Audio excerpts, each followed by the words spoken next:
기아 K8 하이브리드 모델입니다. 시간이 조금 지났음에도 워낙에 처음 등장했을 때 파격적인 디자인이었기 때문에 어색하거나 아니면 좀 진부한 느낌은 들고 있지 않습니다. 범퍼와 그릴이 혼합되어 있는 일체형 디자인을 채택해주고 있는데요. 지금 보더라도 신선하고요. 아주 좋은 시도라고 생각을 합니다. 그리고 DRL이 범퍼 안쪽에 이렇게 자리 잡고 있는 것도 전체적인 디자인의 독창성, 일체감을 높여주는 역할을 하고 있다고 보여지고요. 디자인뿐만 아니고 뒤쪽으로 공기의 흐름도 충분히 고려했죠. 앞쪽에서는 차량의 크기가 잘 가늠이 안 되는데요. 살짝 틀어서 보면 굉장히 크고 긴 차체를 갖고 있음을 볼 수 있습니다.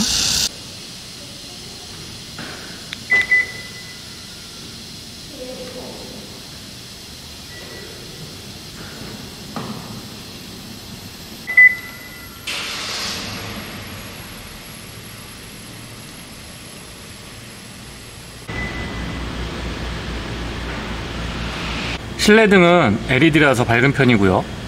앰비언트 라이트는 앞뒤 도어 그리고 크러쉬패드에 밤하늘에 빛나는 별처럼 굉장히 독특한 형태로 구성이 되어 있습니다. 센터 터널 쪽이나 크러쉬패드 중앙 하단이 조금 아쉽긴 하고요. 헤드램프는 프로젝션 타입 LED인데요. 광원의 폭과 직진성 모두 좋은 편입니다. 상향으로 전환을 했을 때의 광원의 폭이 줄어드는 것도 그렇게 크지 않기 때문에 야간에 꾸준하게 시원한 시야를 확보해 줍니다. 레벨링은 3레벨에서 0레벨까지 가능한데요. 지금 가장 낮게 세팅을 했고요. 한 레벨씩 올려 볼게요.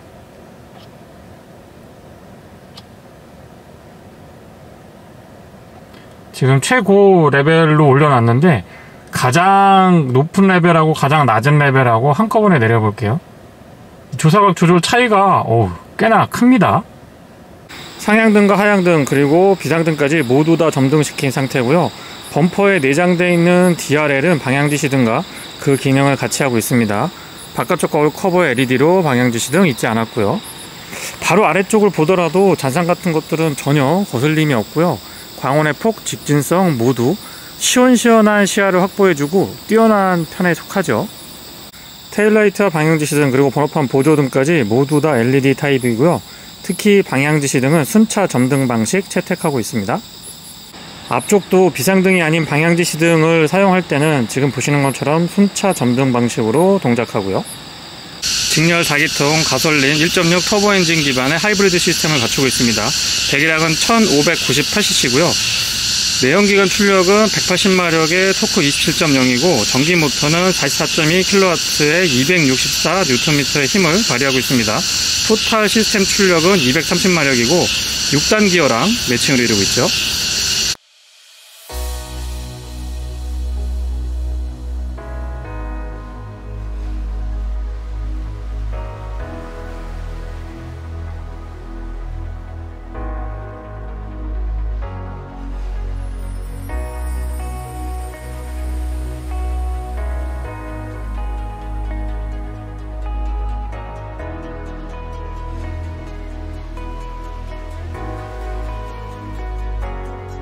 기본적으로 차량의 크기가 어느 정도 있긴 합니다만은 디자인이 낮고 길게 뻗어 있는 듯한 느낌을 줄 수 있는 요소들을 많이 가지고 있다 보니까 실제보다 차가 더 길고 커 보이는 느낌이 좋습니다. 휠베이스도 제법 넉넉하게 확보가 되어 있고요. 앞뒤 오버행, 특히 앞쪽 오버행은 실제보다 디자인 요소를 많이 가미하다 보니까 더 짧아 보이죠. 18인치 투톤 휠이 채택되어 있고요. 타이어 사이즈는 245, 45, 18입니다. 별도의 사이드 스커트 기교는 부리지 않았고요. 전체적인 디자인을 해치지 않으면서 도어 하단부에 매트한 느낌의 크롬 라인을 하나 덧대주고 있는데요. 뒤쪽으로 이 선과 면을 아주 잘 살려주고 있습니다. 유려하게 쭉 연결되죠. 거울은 도어에 고정을 해서 A필러 끝부분에 창을 마련을 했기 때문에 실내에서 개방감 같은 것들을 조금 더 넓게 가져갈 수 있습니다. 위쪽에서부터 완만하게 떨어지는 루프 라인 너무 이쁘고요. C필러 이 작은 창에는 크롬 몰딩이 또 두툼하게 들어가 있는데 이 부분도 과하거나 어색하다라는 느낌보다는 전체적으로 뒤로 날렵하게 쭉 연결되는 이 라인을 잘 살려주고 있습니다. 테일라이트가 굉장히 독특한데요. 글쎄요, 치아의 뿌리 모양이 저는 자꾸 연상이 되는데 아무튼 독창적이고 기존에 없던 시도기 때문에 굉장히 환영하는 바입니다. 주유구 커버는 푸시 타입이고요. 안쪽에 캡은 많이 돌리지 않아도 되기 때문에 사용이 편리합니다. 후면부에서는 길게 연결되어 있는 테일라이트 덕분에 실제보다 차가 더 넓어 보이고 안정감 좋습니다. 디퓨저는 깔끔하게 블랙 하이그로시로 패턴만 달리 가져가고 있고요. 테일파이프가 있는 것처럼 보이지만은 양쪽 다 이미테이션이고, 하지만 1.6 터보 엔진 기반의 하이브리드라고 해도 아래쪽으로 듀얼 머플러가 채택이 되어 있습니다. 하이브리드 배지 요 글씨체가 되게 특이하고 예쁜 것 같아요. 트렁크는 전동이고 살짝 누르면 됩니다. 속도나 소음 적절하고 안쪽의 공간 너무 넓고 좋습니다. 활용도가 상당히 좋은 것 같고요. 내장재 같은 것들도 꼼꼼하게 잘 챙겨줬습니다. 이 위쪽은 보통 소홀하기 쉬운데 그런 부분까지, 눈에 잘 띄지 않는 부분까지도 아주 꼼꼼하게 신경을 많이 썼고요. 소음이 바닥에서 올라오는 건 아니지만 이런 패드 같은 것들은 조금 더 도톰하게 가져가도 나쁘지 않을 것 같아요. 기존 스페어 타이어 공간에는 스티로폼으로 잘 짜여진 공간이 하나 더 있는데요. 이쪽에 펑크 수리 킷이라든가 아니면 또 넓은 공간 이렇게 파티션도 되어 있는데, 이런 부분에 차량 관리 용품이나 타올 같은 거 보관하시면 좋습니다. 공간은 다시 봐도 정말 좋고요. 수동 손잡이는 하나 추가해줬으면 더 좋을 것 같습니다. 버튼 누르면 전동 트렁크 닫을 수가 있고요. 스마트 키는 최근 기아 자동차의 다른 차량들과 같은 디자인을 하고 있고요. 측면에 대부분의 주요 기능이 위치하고 있습니다. 물론 시승 차량처럼 리모트 파킹 같은 옵션을 추가하게 되면 리모컨 위쪽으로도 기능이 추가가 되죠. 원격 시동도 가능합니다. 바깥쪽 도어 손잡이의 스마트 키랑 원락 기능은 뒤쪽에는 없고 앞쪽에만 음각 처리가 되어 있고요. 도어 두께는 차량 크기를 감안해보면 적절한 듯 보입니다. 여닫았을 때는 가벼운 느낌보다는 든든한 느낌이 들고요. 실내는 블랙이나 그레이로 가지 않고 고급스러운 이 갈색 브라운 계열인데요. 이런 컬러가 오래 봐도 질리지 않고 또 관리 측면에서도 그렇게 부담이 많지는 않겠죠. 파노라마 타입 썬루프는 유리 면적이 넓기 때문에 뒤쪽에서도 개방감 충분히 느낄 수가 있고요. 도어 디자인은 과하지 않으면서도 세련되고 고급스러운 느낌 잘 가져가고 있습니다. 요런데 만져보면은 이 그레인 같은 것들도 신경 굉장히 많이 썼고요. 퀼팅 처리되어 있는 가죽도 꽤나 근사합니다. 조금 아쉬운 점은 여기에 시트 메모리 3개까지 가능한데요. 이게 운전석에서 보면 잘 안 보일 때가 있거든요. 각도에 따라서. 그런 부분들은 컬러를 조금 달리 가져가도 나쁘지 않을 것 같습니다. 윈도우 컨트롤은 올 오토 타입이고 메르디안 사운드 시스템 옵션으로 채택되어 있는데요. 맵포켓은 길이는 적정한데 이 폭을 조금 더 넓히고 각도를 조금만 더 벌려줬으면 어떨까 싶습니다. 플레이트 상단에 알루미늄으로 덧대져 있고요. 에르고 모션 시트죠. 에어 포켓이 있기 때문에 여러가지 형태의 마사지라든가 몸을 더 잡아주는 느낌들 너무 좋고요. 통풍하고 열선은 각각 3단으로 조절 가능합니다. 헤드레스트가 굉장히 독특한데요. 제 체형에는 잘 맞았었고요. 날개 조임도 가능하고 마사지도 되고 안장 길이 조절까지 모두 다 전동으로 지원이 됩니다. 럼버 서포트 물론 4A 타입이겠죠. 센터 터널이 다른 차량들에 비해서 약간 높은 편인데, 그렇기 때문에 운전석에 앉았을 때 팔을 거치하는 부분이나 조작할 때 좀 편안하게 사용할 수가 있었습니다. 무릎 에어백도 있지 않았고요. 페달은 오르간 타입이고 금속하고 고무 혼합이 되어 있어서 스포티한 느낌 좋습니다. 풋레스트 적절하고 레버 잡아당기면 본닛 오픈할 수가 있고요. 조사각 각도 조절부터 배터리 리셋 버튼까지 깔끔하게 정리가 되어 있는데 조금 작은 느낌이 있죠. 틸팅 앤 텔레스코픽은 4웨이 타입이고요. 전동입니다. 파노라믹 커브드 디스플레이는 12.3인치가 클러스터하고 메인 AVN에 각각 적용이 되죠. 투톤으로 마무리가 되어 있는 핸들 같은 경우는 디자인 괜찮고요. 가운데 기아 자동차의 신규 엠블럼이 들어가니까 훨씬 더 잘 어울리는 것 같아요. 시동은 버튼 타입이고요. 직렬 4기통 1.6L 터보 엔진 기반의 하이브리드 시스템인데, 초반에는 배터리로 먼저 작동을 하니까 굉장히 조용합니다. HUD 크기나 보여주는 정보들, 그리고 색상 같은 것들도 구성 좋고요. 클러스터는 후추팡 모니터링 내장이 되어 있고, 방향 지시등 소리도 좀 들려드려 볼게요. 안쪽의 메뉴는 워낙에 익숙하고 기아 자동차가 잘 해주고 있는 부분이라서 제가 별도로 설명은 안 드려도 될 것 같습니다. 일반 모델하고 달리 하이브리드 전용 메뉴가 들어있는 점이 특징이라고 할 수 있겠죠. 드라이브 모드는 에코랑 스포츠 이렇게 두 가지 크게 되어 있는데, 물론 스마트 기능도 있긴 합니다. 모드 간의 이 시각적으로 변화하는 부분도 꽤 변화폭이 크고요. 여기도 가죽으로 싹 감싸져 있어서 되게 고급스럽고 잘 마무리가 되어 있습니다. 스티어링 휠 좌측에는 좀 전에 보여드렸던 클러스터 안쪽의 기능들 조절할 수 있게 되어 있고요. 그리고 어댑티브 크루즈 컨트롤도 이쪽에서 조절 가능합니다. 우측에는 인포테인먼트 컨트롤이 있고 패들 시프트도 사용할 수 있게 되어 있죠. 이 두 개 다 12.3인치거든요. 네, 큼직하게 쭉 연결이 되니까 그런 부분에서는 눈이 되게 좀 시원시원한 것 같아요. 하이브리드 모드 먼저 보여드려 보고요. 일반 모델하고 차이점이죠. 내비게이션도 이 인터페이스나 T팩 같은 기능 아주 잘 연동이 되어 있고, 기아 커넥트도 되고 지니뮤직, 스트리밍 서비스도 신청을 하면 받을 수가 있습니다. 기아 카페이도 가능하고요. 후방 카메라 화질은 약간 어두워 보이긴 하는데 지금 날이 흐리기 때문에 이 정도면 나쁘지 않고, 가이드라인 같은 것들은 양쪽에서 후방 카메라랑 어라운드 뷰에 같이 보여주니까 이 부분이 참 운전이 서투르신 분들한테는 도움이 많이 될 것 같더라고요. 요것도 좀 특이한데 기능이 두 가지죠. 일단 저는 공조장치로 세팅을 했는데 이걸 이렇게 누르면 인포테인먼트 컨트롤 할 수 있게 바뀝니다. 요게 아이디어는 굉장히 좋은데 저는 좀 헷갈리더라고요. 예를 들면 인포테인먼트를 막 있어서 여기서 만지면 볼륨 컨트롤이 되는데 다시 이제 전환을 하게 되면 지금 온도 조절로 바뀌거든요. 그래서 이런 부분들은 저같이 좀 성격이 급한 사람들이나 이렇게 물리적인 방식을 좋아하는 분들, 푸시타임이나 버튼 아니면은 이 다이얼 구성을 좋아하시는 분들한테는 호불호가 좀 나뉠 수도 있습니다. 가운데 비상등 스위치 있고요. 커버링이 가능하고 스마트폰 무선 충전, USB A 타입, C타입 입력 단자랑 충전 단자 각각 갖추고 있습니다. 요런 거 마무리 되게 좋은데요. 드라이브 모드는 버튼 타입으로 구성이 되어 있고요. 오토홀드 마련되어 있고 카메라도 온오프 할 수 있습니다. 기어 변속은 다이얼 방식인데요. D, R, 가운데는 N이고 P는 버튼으로 되어 있습니다. 전자식 파킹 브레이크는 기어 노브 뒤쪽에 있고요. 컵홀더는 두 개 오픈 타입이고요.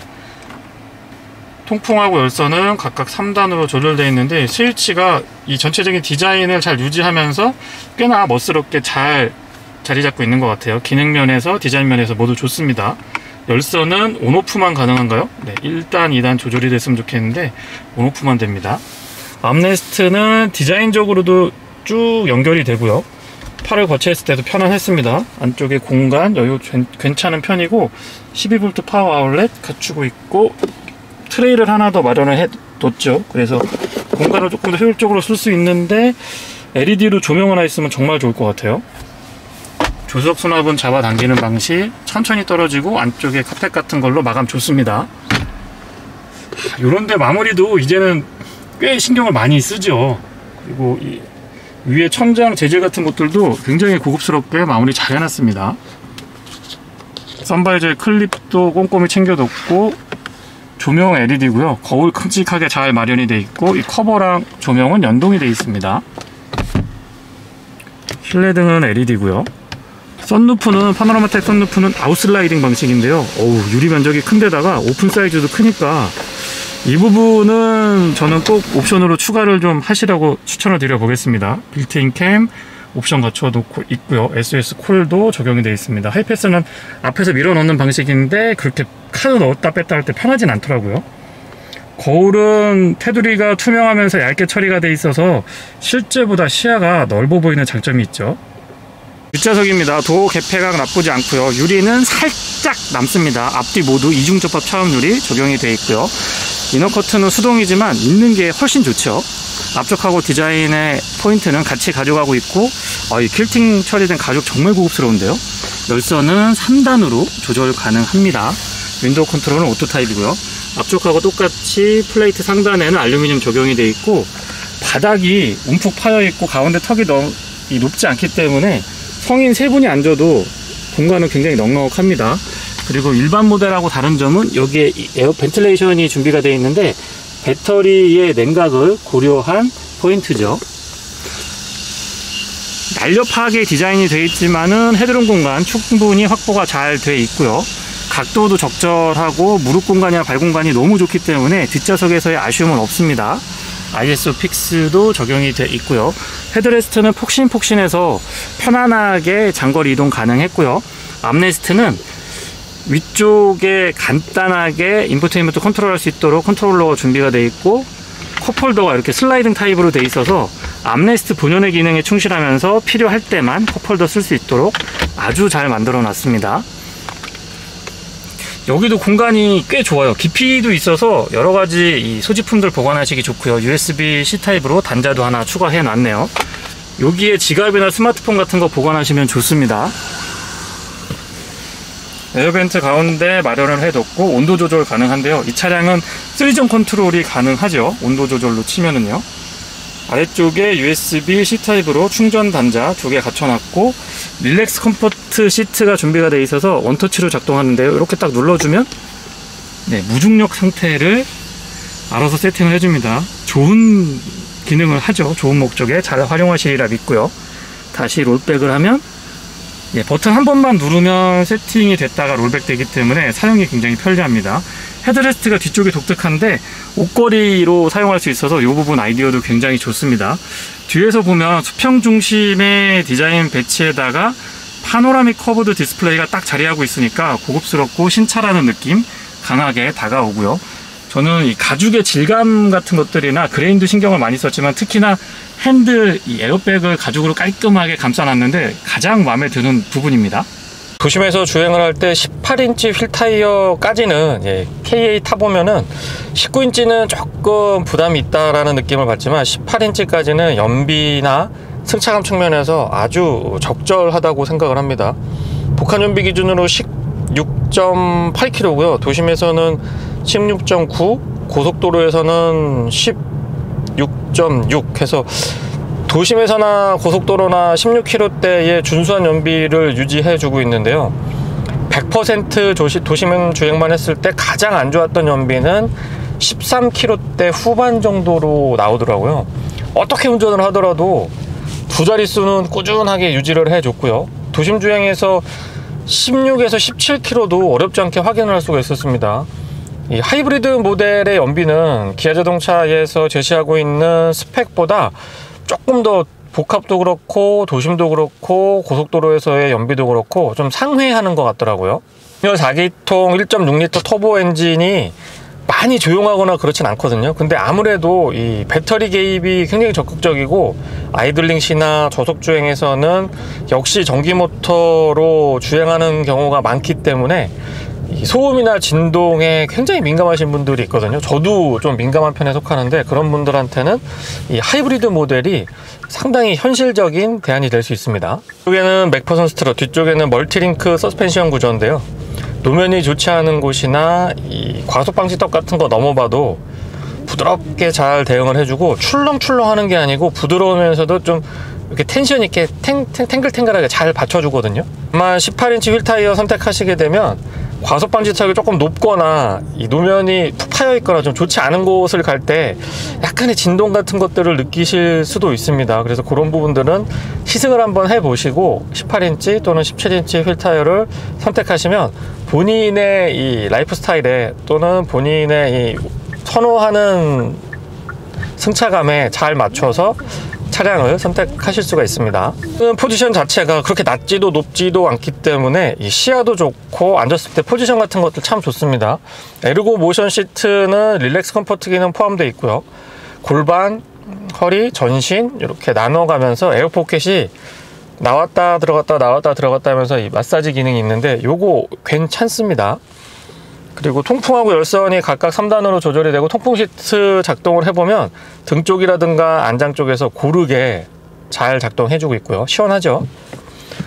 차량 크기가 있어서 5m가 넘거든요. 어쨌든 5m가 넘고 막 이러다 보니까 이 순발력이나 기동성 측면에서 조금 불리하지 않을까라고 생각을 하는데 1.6 터보 기반의 하이브리드지만 킥다운 같은 게 보면 순간적으로 치고 나가는 것들도 제법 괜찮고요. 그리고 이 차량 크기에 비해서는 시트 포지션이 아주 절묘한 것 같아요. 그래서 운전하기에 그렇게 부담이 가는 차량은 아니라고 말씀을 좀 드려볼게요. 측방 모니터링이 옵션으로 들어가 있기 때문에 좀 편안합니다. 요거는 안전하게 운전할 수도 있으면서도 또 편리하게도 작동을 해줘서 안전 및 편의 장비의 대표적인 옵션 중에 하나라고 생각을 하고요. 이렇게 앉아가지고 스티어링 휠을 잡고 손을 오른쪽으로 살짝만 내려서 여기서 이렇게 조작을 해보면 비상등 스위치 조작이라든가 드라이브 모드 변경 같은 것들이 굉장히 편안하게 돼 있어요. 그래서 이런 인체공학적인 배치, 특성 이런 것들도 충분하게 고려가 아주 잘 돼 있습니다.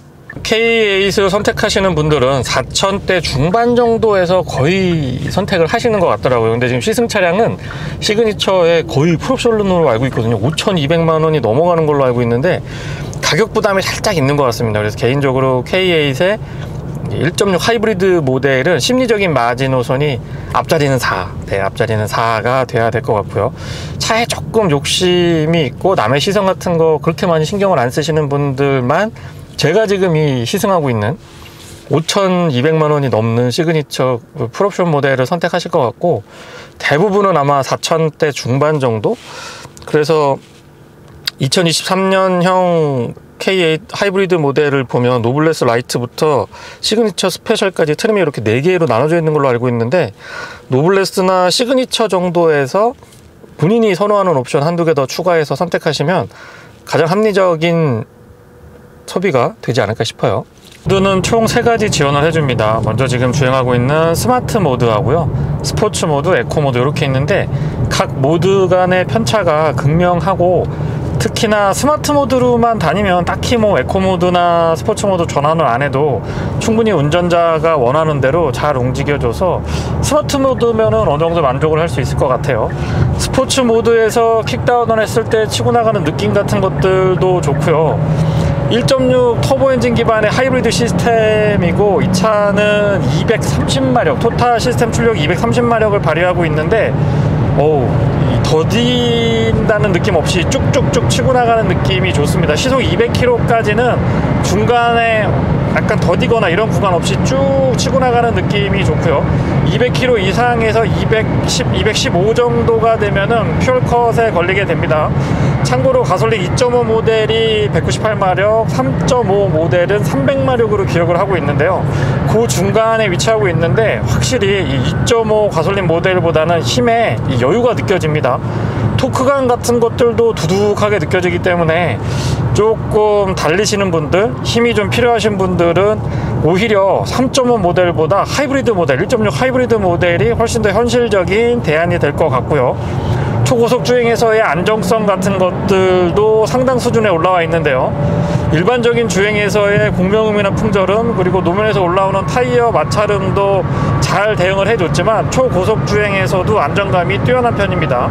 휠베이스도 넉넉하고 서스펜션 세팅도 이제는 좀 무르익은 단계에 올라와 있기 때문에 불안하거나 불편한 느낌들은 다가오지 않고요. 사운드 시스템은 메르디안인데요. 14개의 스피커와 외장 앰프를 갖추고 있습니다. 한번 들어볼게요.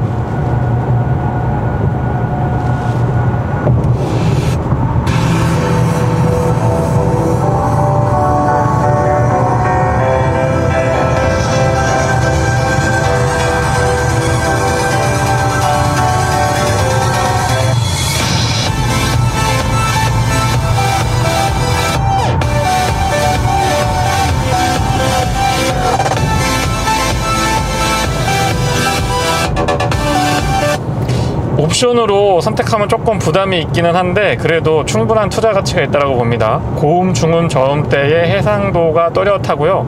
이 뭉개지는 게 없는 것 같아요. 탑주행 연비보다 도심 주행 연비가 더 높아서 어떻게 보면 도심에서 주행이 많으신 분들한테 더 잘 어울리는 차량이 바로 이 하이브리드 모델이 아닌가 싶은 생각이 들기도 하는데, 이 차는 고속도로에서도 연비가 상당히 좋습니다.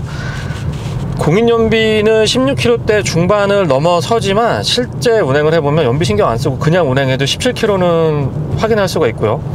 에코 모드 사용하고 80에서 100 정도 어댑티브 크루즈 컨트롤 사용해서 좀 탄력적으로 주행을 해보면 18에서 19, 20km의 연비도 간헐적으로는 확인할 수가 있었습니다. 총 4일간 차량 시승을 해봤는데요. 평균 연비는 16.2km 나왔고, 이 연비는 제가 여러가지 조건들을 좀 다양하게 테스트하다 보니까 아마 실 운행하는 것보다는 조금 떨어지는 연비라고 볼 수 있습니다. 앞뒤 모두 이중접합 차음 유리가 적용이 돼 있어서 도심에서도 그렇고 고속도로에서 조금 속도를 높여봐도 조용한 편에 속합니다. 특히나 지금 터널 아니고요, 바닥이 아스팔트가 아닌 시멘트 포장이라서 노면에서 타이어 마찰음 같은 것들이 조금 큰 편인데, 노면 소음이나 공명음이나 풍절음 같은 것들 대응 아주 좋고요. 17, 18, 지금 시승하고 있는 차량 18인치인데 18인치 휠 타이어 스펙까지는 이 잔진동 같은 것도 크게 신경을 안 쓰셔도 될 것 같아요. 소음하고 진동 만족스럽습니다. 시속 100km는 6단 수동으로 고정을 했을 때 1950, 2000rpm 정도에서 구현이 되는데요. RPM이 조금 낮은 편은 아니거든요. 약간 RPM이 높게 나오기는 하는데 6단 치고는 그렇게 높다라고 볼 수는 없고요. 또 이 차는 전기 모터의 개입이 상당히 적극적인 편이기 때문에 시속 100km 이상에서도 전기 모터로만, EV 모드로만 주행이 가능하거든요. 그래서 RPM이 살짝 있다고 해서 크게 신경 쓸 필요는 없을 것 같아요. 그 반응은 초반부터 담력 괜찮은 편이고요. 반복해서 풀 브레이킹 테스트 같은 거 해봐도 쉽게 자세가 흐트러지거나 그러진 않습니다. 브레이크 자체의 세팅도 괜찮고 여러가지 안전장비들이 상당히 적극적으로 개입을 해줘서 운전자가 조금 편안하고, 내가 이 차를 좀 컨트롤할 수 있다라는 든든한 마음 같은 것들을 가질 수 있게 해주죠. 어댑티브 크루즈 컨트롤은 앞차와의 거리 조절 4단계로 조절할 수가 있고요. HDA2가 달려있기 때문에 이 차선 변경하는 것도 제가 안 하고 차량이 이렇게 직접 해주는데, 이게 조건이 굉장히 까다로웠거든요. 근데 최근에 나온 기아 자동차에 이 HDA2가 달려있는 어댑티브 크루즈 컨트롤 사용을 해보면 꽤나 현실적인 조건에서의 대응이 좋아졌다라는 점도 장점으로 말씀을 좀 드려보겠습니다. 4단계로 간격 앞차와의 거리 조절했을 때 이 유지도 정확하게 잘 지켜주는 것 같고요. 차선 유지 보조 같은 경우도 왼쪽이나 오른쪽으로 치우치지 않고 정중앙으로 유지하는 이런 능력 같은 것들이 아주 만족스럽습니다. 타 시스템 출력은 230마력으로 알고 있고요. 내연기관만 180마력에 토크 27 정도인데, 딱 운전을 해보면 200마력 이상의 조금 힘이 있는 차량을 몰고 있다는 느낌은 계속해서 받을 수가 있고요. 더군다나 아주 착한 이 EV 모드의 적극적인 개입은 도심 주행뿐만 아니고 고속도로 주행에서도 충분한 만족감과 이 효율성, 연비를 증가시켜주는 그런 역할을 톡톡하게 해주기 때문에 차량 구입할 때의 가격이 조금 있긴 합니다만은 완전히 전기차로 넘어가기 전에 바로 그 직전 단계에 한번 선택해보기에는 현실적으로 가장 좋은 대안이 이 가솔린 엔진 기반의 하이브리드가 아닌가 싶습니다. 전륜구동 차량이지만 코너링에서의 스티어 같은 게 발생을 해요. 구조적인 특성들이 있기 때문에 극단치로 차량을 몰아붙여 봤을 때는 아무래도 전륜구동 특유의 그 스티어가 발생을 하지만은 이 버텨주는 정도가 상당 수준에 올라와 있기 때문에 아마 일반적인 운전 조건이다라고 하면 이 차가 전륜구동인지 후륜구동인지 크게 신경을 안 쓰고 다니셔도 충분히 만족스러운 드라이빙을 즐기실 수 있을 것 같습니다. 제 기억에 3.5 가솔린 모델의 이 AWD 채택되어 있는 차량이 밸런스도 상당했던 기억이 있고요. 굉장히 좀 이 정도면은 글로벌 경쟁력을 갖고 있는 세단이다 라고 이야기를 좀 할 수 있을 정도까지 단순하게 안전 및 편의 장비만 좋은 게 아니고 이 밸런스가 굉장히 좋았거든요. 근데 하이브리드 모델이 일반 전륜구동 차량에 비교를 해보면 아무래도 무게 배분에 있어서 조금 유리한 면이 있는 것 같아요. 전기 모터랑 특히 이제 배터리가 바닥에 깔리다 보니까, 그래서 코너링 같은 거 해보면 조금 더 안정감 있게 주행을 할 수 있다는 느낌이 있습니다. 또 구간에서 운행을 할 때도 역시 차량의 크기에 대한 부담은 크지 않습니다. 다만 이 차가 5m가 넘고 좀 크기가 있구나라고 느꼈던 부분은 주차할 때 빼고는 운전할 때는 그렇게 차량의 크기에 대한 부담이 없는 것 같아요. 그거는 이 작은 창도 아웃사이드 미러가 도어에 고정이 되니까, 플래그 타입으로 도어에 고정이 되니까 여기 조그맣게 더 볼 수 있는 부분이 있고, 다시 한번 말씀드리지만 시트 포지션이 아주 절묘합니다. 그 다음에 컨트롤도 조금 미세하게 조정 가능하고, 나파 가죽으로 만들어진 이 에르고 모션 시트는 정말 이 가성비 측면에서 본격적인 프리미엄 브랜드가 아닌데 이런 옵션을 선택할 수 있다는 거는 기아 자동차가 굉장히 좀 시장의 반응을 보고 또 거기에 적극적으로 대응을 잘 해주고 있는 포인트라고 보고 있습니다. 이렇게 코너가 반복되는 곳을 좀 편안하게 달릴 수 있을 정도가 되는 것 같습니다. 날카롭고 기민하다 라고 얘기하기에는 조금 아쉬움이 있기는 한데, 그냥 무난하죠. 무난하고 안정감이 좋다라는 측면에서는 좀 높은 점수를 줄 수 있을 것 같습니다.